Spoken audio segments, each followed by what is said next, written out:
After watching the second Sonic movie, I felt like checking out the major games in the franchise by chronological order, so I can see for myself how good or bad they are. Keep in mind that I was never a Sega fan. I went from Atari to Nintendo to PlayStation. Sega was never part of my gaming life. I have no nostalgia for any of its games. This is more of a historical curiosity project. So the original Sonic game was for its time great for having a fairy that goes brrrr. There weren't that many stages or secrets compared to your average Mario game, but the speed aspect and the vibrant backgrounds were making it very alluring for the average platform fan. Nowadays it's a perfectly middle-of-the-road platform game, nothing more. Sonic 2 added a few more moves, a second fairy named Tails to follow Sonic around like a groupie, and the ability to go Super Saiyan when you gather all the Chaos Emeralds. The Emeralds existed in the first game as well, but they didn't offer any in-game advantage. You were just seeing Sonic jumping in front of the camera after you have completed the game. There wasn't as much incentive to gather them compared to the second game, which in overall was an improvement of the original, despite being 95% the exact same game. Sonic CD added Amy as Sonic's girlfriend and begins the erotic subculture of this very eccentric fanbase. It had a time travel gimmick which as usual was about changing history and ending up with a time reset. In this one, every stage had 4 variants, depending on which time you were in. If you wanted to get the good ending, you had to go to the past a la DeLorean by flipping a sign and running without stopping for a few seconds. If you destroy the generators of the past, the future changes from grim to cheerful, and the ending video doesn't end with a bummer. That aside, every variant of a stage wasn't very different from what I saw, and the backgrounds tend to be very busy to the point you can't tell what is going on in the foreground. Another small issue is that for finding the generators, you had to backtrack in every stage, something which wasn't happening in the previous games. Over there, as long as you had enough rings by the time you got to the finishing sign or a save point, you would get the minigame that gave you the emeralds.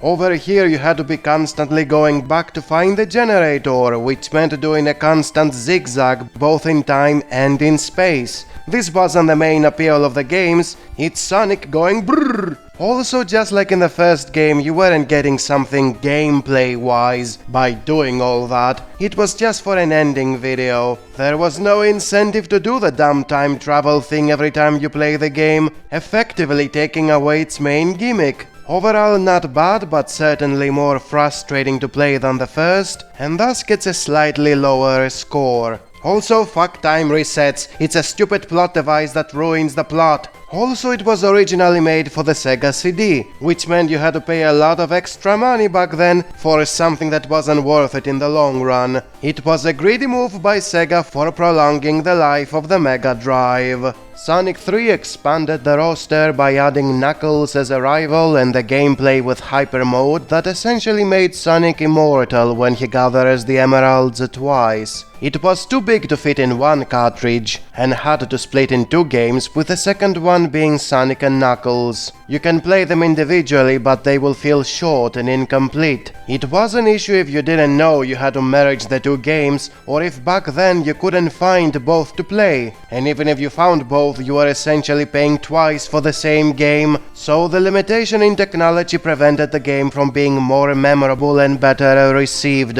That aside, it's easily the best one yet. What came afterwards was Sega trying out different things which alienated a lot of the core fandom. Knuckles Chaotix didn't have Sonic, it wasn't about going brrr all the time, and it added a bunch of nobodies as comic reliefs. The gimmick here was to have a co-op, meaning to control more than one character at once. Something the previous games weren't doing. The 2 characters were tied together with a bungee that was used for passing through obstacles. The effect was slowing down the speed of the game, which you don't want in a Sonic game. Plus there weren't many enemies and the game was very easy in general and very dull to play as a whole. The concept to control more than one character was cool, everything else was Sega moved further away from the initial appeal with Sonic 3D Blast by having isometric perspective that was making it hard to detect where you are landing on. It also didn't have emphasis on speed since you were constantly forced to stop and defeat enemies to save a bunch of birds that didn't add anything to the gameplay. They were only needed for being allowed to move to the next stage. It was basically a non-stop dull fetch quest, not as easy or as boring as Knuckles Chaotix, but it sure was way off from what makes a good Sonic game. The next games were made in the late 90s where everything in video games had become dark and edgy. Plus Mario 64 was a smash hit as a 3D platformer, so Sega had to make a dark and edgy 3D platformer, although none of that shit had anything to do with the main appeal of Sonic. And that is why we got Shadow, who is the emo version of Sonic. The setting is now our world for no damn reason, and there is constant death and misery everywhere. I liked how it had 6 playable characters, each one with his own unique playstyle and story. A developing story with multiple points of view and everyone's personality not being half a line of text are good additions. But it wasn't about Sonic going brrr all the time. You had to constantly explore the world and talk to people. Plus it was so dark and depressing it didn't fit the tone of the previous games. Also the visuals have aged like shit. The sprite ones still look fine even today. These polygon ones on the other hand became cringy in a couple of years. Also, despite having voiceovers for the first time, the quality of the voice acting was super lame. Oh, and needless to say, the camera is not very helpful when it keeps zooming to things that don't let you play the damn thing. In the early 2000s, Sega seemed to be learning from their mistake with Adventure by returning to the style of the older games. Handheld consoles got prettier versions of the original games with Advance and Rush, while TV consoles focused on an entirely third-person perspective with Sonic Heroes. All of these games were once again about Sonic going brrr. They were not depressing, did not attempt to have a complex plot, and were not constantly making you stop for exploring and talking to people. The co-op is even revisited, only this time it wasn't shit, since the other characters offered a different play style without slowing you down. It was a bit annoying to keep hearing them talking during the stages, and they tend to take up a lot of space on the screen, but that aside, it's all you ever need from such games. And then Sega went back to the dark and edgy bullshit that doesn't feel like Sonic. There was a shooting game with emo Shadow, Sonic acting like Prince of Persia in Arabian Nights and King Arthur's court, before becoming a werewolf and acting like his god of war. None of that shit had anything to do with Sonic going brrr. It was just Sega making Sonic games with different genres and failing every single time. The worst of them all was that abomination Sonic 06 that was thrown in the market for an anniversary and not because it was a properly made game.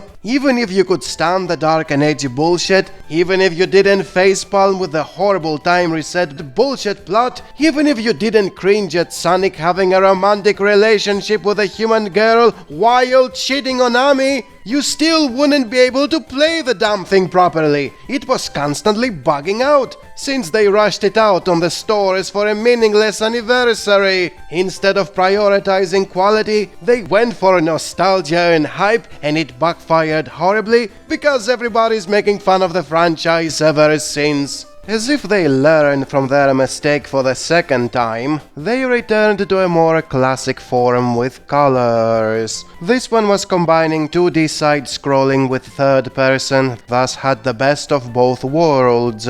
No plot to bother with, cheerful, colorful, with a bunch of wisps that were giving Sonic extra moves without stopping him from going brrrr. So in a way they weren't like those birds in Sonic CD, and you didn't need different characters for different types of gameplay, because you were getting it with those extra moves. This is easily the best game in the franchise for having all the good stuff and none of the bad stuff. Sonic Generations was more of a nostalgia grab than a game that adds something to the franchise. Being another anniversary, it used the time travel again, and it still doesn't make any sense, for rehashing stages and bosses of earlier games. A small gimmick was how you could play every stage twice. First in side-scrolling with classic Sonic, who as an in-joke doesn't speak because voiceovers were not possible in the early games, and then you replay the stage with a combo of side-scrolling and third-person with modern Sonic. That aside, the stages unlock in a very mechanical way, like you always do the exact same thing to free one of Sonic's friends, who will always be standing in the same spot, and then you have to find the emeralds for making some cogs to move for the final boss. It didn't feel natural at all, and as I said, it's mostly aiming for nostalgia, so although the gameplay is fine, the aesthetics are not.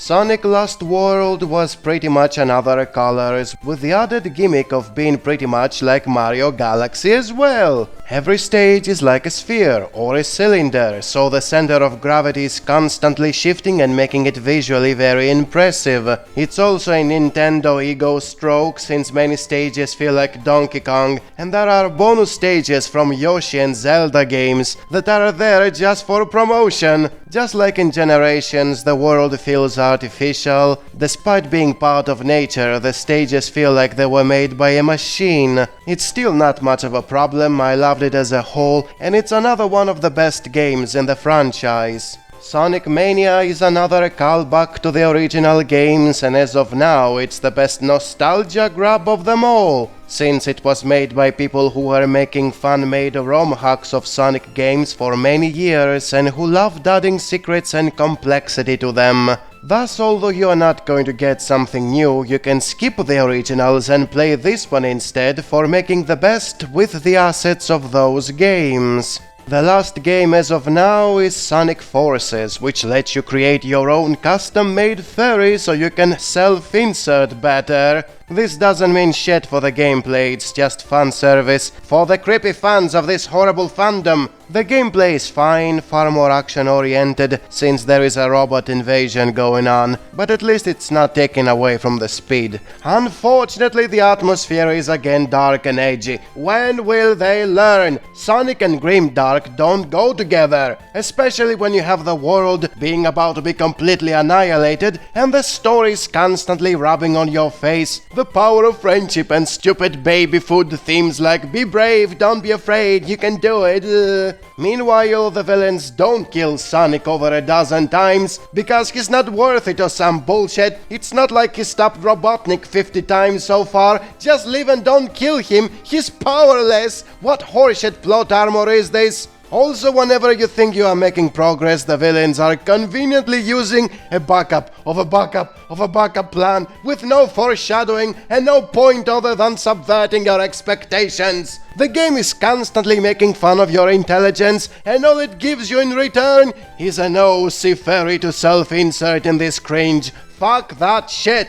And that's it with Sonic games. Some were way better than I expected and knew nothing about because everyone is busy making fun of the bad games. With that said, you can clearly see it was Nintendo that saved the franchise by making games that feel like Mario or Donkey Kong.